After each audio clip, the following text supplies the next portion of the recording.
was a game of two halves? Well, I think we fully deserve to win. I think the first half we fully dominated, we created a lot of chances. Wales were playing man-to-man, so there were more options to play.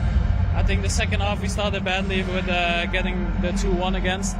But the only thing from our side, I think, is we have to keep the ball. We don't have to put too much pressure because Wales was so deep.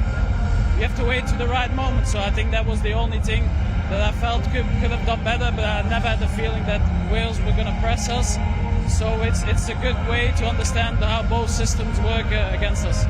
Because in the second half, they had to make you guys work defensively a lot harder. We saw two sides of this Belgian team and exactly how good you guys are.